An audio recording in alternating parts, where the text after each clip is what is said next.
Skylanders games have had a very odd history on Nintendo consoles, but I think one of the weirdest times is when the series made a debut on the Nintendo Switch. But why are some people selling this for $1,000? What makes the Switch version unique and better than the other versions of the same game? But the real question? Why do I have 4? If you were a fan of gaming in the early 2010s, I'm sure you've stumbled into these plastic figures, the iconic Skylanders that plagued your local Toys R Us for a solid 6 years. The king of Toys to Life games, Skylanders birthed the idea of using real-life figures in a virtual setting and leveling them up in a video game. There's no doubt that Skylanders made a huge impact on the gaming market and completely plowed a path that other gaming companies would closely follow in the Toys to Life downfall. Disney, I'm looking at you, and Lego, and Nintendo. Skylanders was a huge part of my childhood. Heck, I had so many Skylanders faces I didn't even turn emo. Regardless, let's take a look at the Skylanders games on the Nintendo Switch. Oh.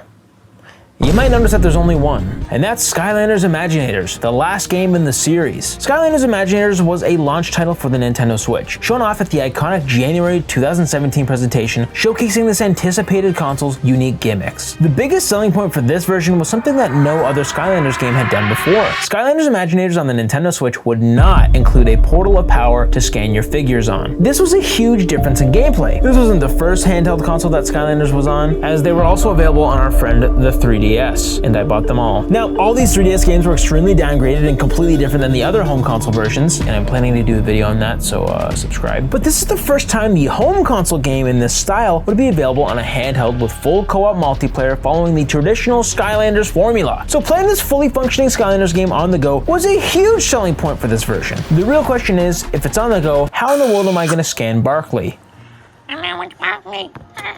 Well, they made it so that the NFC on the Nintendo Switch controller can scan the Skylanders and put them right into the game, allowing you to take your characters with you anywhere. The cool part is that you only have to scan them twice and they would stay in the game forever. This was a huge game changer. But anyways, let's actually play the first and final installment of Skylanders on the Nintendo Switch. The gameplay loop is simple and pulls heavily from other Skylanders games. You go through linear environments, solve pretty basic puzzles, and upgrade your character with the XP and gold you earn from these levels. It's quite the addicting gameplay loop that most Skylanders OGs are used to. Each of these levels also contains several challenges represented by these stars. In order to 100% this game, you must get all 3 stars on each level. Earning a star might require you to go through an entire level without killing a single Skylander or beating it in a set amount of time. This does add some replayability, and it's pretty fun earning stars, especially if you're going through the game trying to upgrade your Skylanders or are playing through on a higher level. I never really tried to get all 3 stars on a level, but it's a nice addition for those who care. There are also several other modes to play in, like the Battle Arena, where waves of enemies try to destroy you. This is a really fun mode, and definitely worth playing, but it suffers from being overly annoying. Because here the announcers Broccoli Man and Chill Bill the Goblin are continually blasting us with garbage jokes and stupidly childish nonsense that I believe babies wouldn't even find funny. Uh-oh, we got ourselves a classic case of defeated enemy right there. Here we are, round 3. This is a biggie. Oh, you said it, Chill Bill. I mean, it is exactly one higher than round 2.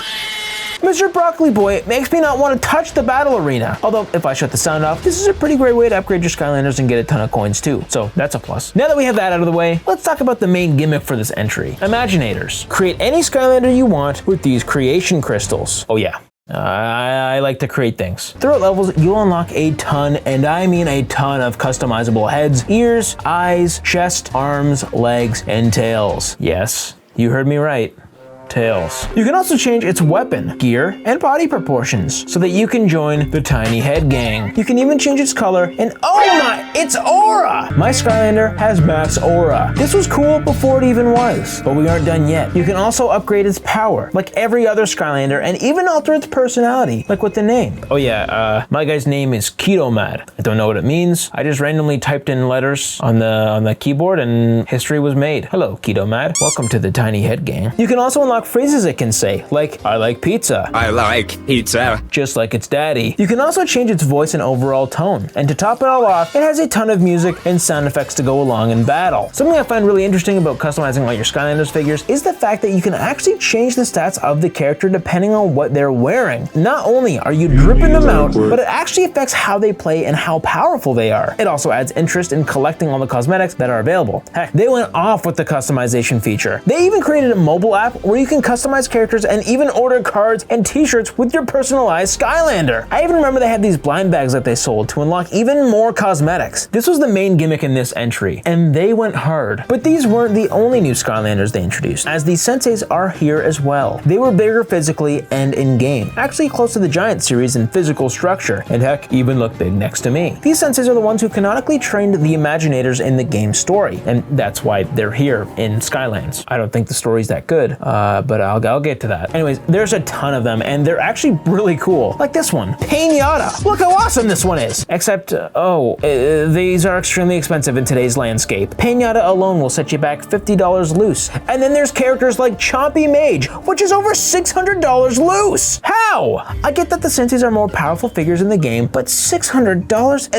That's just crazy. Who's paying these prices? And if you are, stop. So naturally, I don't have too many senseis, and the ones I do have, I bought secondhand because I'm not really willing to spend this kind of money on Skylanders Imaginators figures. Except for maybe Pinata. I'll put Pinata on my list for Santa Claus. Anyways, I do still have some, like the ones that were included in the starter kit, and of course, Crash Bandicoot and Cortex. These were awesome, and I'm a huge Crash fan. Look, he's right on my shelf. Can you see?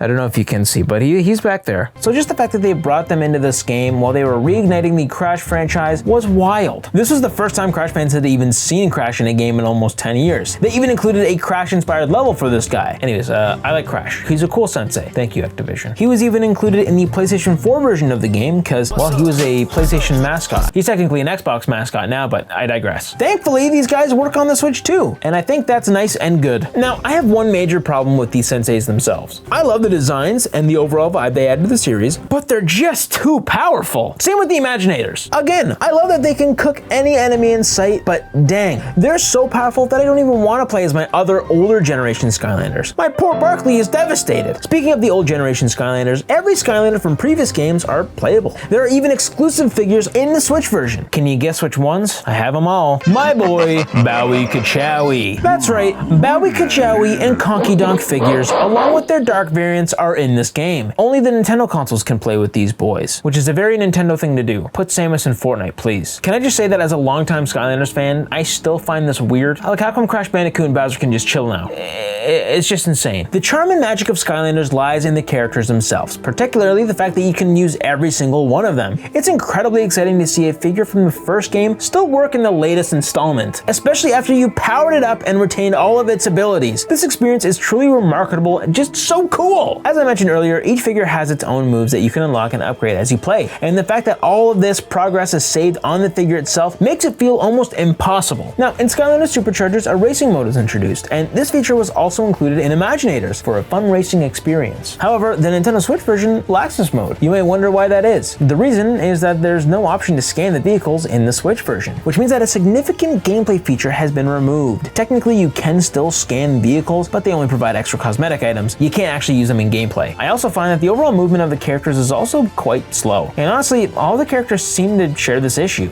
Additionally, there are numerous text boxes and chat boxes that frequently interrupt the game, and only some can be skipped, but others can't, and it just seems random. How come I can skip some dialogue and I can't skip some others? I just hate that so much. It forces me to listen to this absolutely horrible writing. By golly. This contributes to a dragged out feel in the levels, and as I mentioned, the jokes just don't land with me. Throughout the levels, you can also find soul gems that grant specific characters certain power-ups, like the Sensei's Ultra ability, which needs to be unlocked in random levels. Thankfully, the game indicates the level where each power-up can be found. While I don't particularly care about this feature, I'm not mad about it either. Another game mode is Sky Stones. While it's not a bad game, it shines primarily in single-player mode. In multiplayer, it feels somewhat pointless. The good news is that it's not mandatory to play as it was in previous games. Now let's discuss more Switch quirks. One major advantage to this version is that the Nintendo Switch is the most convenient way to play Skylanders. The Switch utilizes a digital library, where all Skylanders are at your fingertips. You just need to browse through them to find what character you want to play. It's much simpler than setting up a portal every time you want to play. However, if you have a large collection like I do, this can be somewhat problematic. Each time you swap a character, you have to scroll through your entire library to find the one you want to use, without any option to reorganize or search for specific characters. I think the limit of Skylanders you can add is about 400, and I can't imagine having to sift through that many characters just to find my favorites. Thankfully, not all of my collection section is fully scanned in, even the ones I have scanned in are starting to become a hassle to navigate. Another issue with this digital library slash portal is that the data you build up on the figures in the game doesn't actually save back to the figures themselves. If I level up a character significantly and want to use it in another game,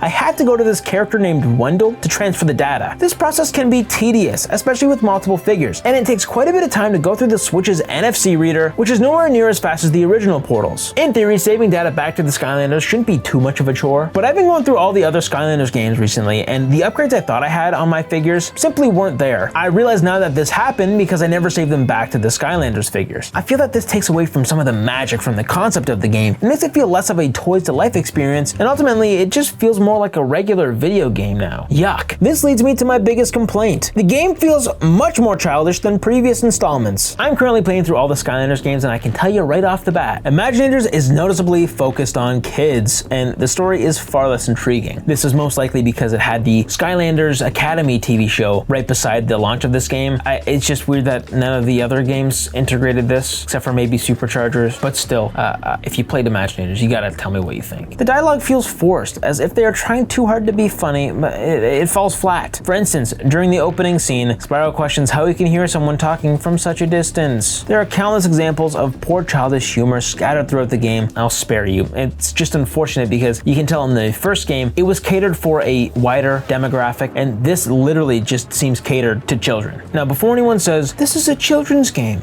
that's why you think it's bad. No. Now, coming back to more Switch perks, if you've seen my channel at all, you'll know that I evaluate how well games run on the Nintendo Switch. And, well, that's exactly what I'm going to do right now, but with Skylanders Imaginators. The graphics aren't as sharp as the other console versions, but it seems like most effects and lighting are present on the Switch. And also, the most noticeable aspect is the overall resolution of the game, which appears to be around 720p at 30 frames per second. To be fair, all consoles tend to run at 30 frames per second as well, so we're not seeing the classic Nintendo Switch 30 frames per second on everything. It was a choice. Cheers. You can also see a significant difference in resolution when playing in handheld mode, although the overall user interface still maintains a sharp resolution. Overall, the performance is good, smooth gameplay for the most part. It can chug a little during intense battles, but it remains generally smooth throughout the game if you consider 30 frames per second smooth, which I do. I'm a Nintendo Switch player. Now, we also gotta talk about the music. I love the Skylanders music so much that I even played the Skylanders Giants theme at my wedding. I know, it's pretty cool. However, in Imaginators, the music is quite different. In previous Skylanders games, the music was composed by Lorne Balfe, with some contributions from Hans Zimmer in the first game. But in Imaginators, it seems like no one wrote original music. They either used stock music or repurposed tracks from earlier Skylanders games. That sucks. This likely happened because they didn't want to invest into new music for the game, especially since it was the last one they planned to release. I think this last game, so who cares attitude, is a significant influence on Imaginators and is a part of the reasoning behind the Switch version's design. It seems that they felt comfortable including the digital library on the Switch because they knew that this would be the final game, which essentially defeats the purpose of the entire Toys to Life gimmick of the series. So anyways, to answer the question, why does this cost so much money? It's simple. They intentionally limited the stock, knowing the Switch version's later release date meant less sales. Also, this game never got an eShop release, which makes sense because they didn't want people to buy the game without having figures and then asking for refunds once they found out they needed them. They also wanted customers to visit stores to buy the game and pick up a physical toy on their way out of the Walmart. So just because of the overall scarcity and the unique features this game has, I think that's why so many people want it. And as people get nostalgic for it, like me, they just want this version of the game. It's just cool to have all your characters backed up on your Switch. Thankfully, I managed to get it for a pretty good price at a local game store here in Canada for $180. It wasn't cheap, but it's definitely better than $1,000 that some bozo's putting on eBay. Realistically, it costs about $200, $300 if you want to buy it used, so good luck if you want to. Anyways, let me know what you thought about this video in the comments, and did you play Skylanders? Click this video if you want to see bizarre Switch games that shouldn't exist on the Nintendo Switch but do. Also consider liking, subscribing, and becoming a channel member. I hope to see you in the next one. See you later.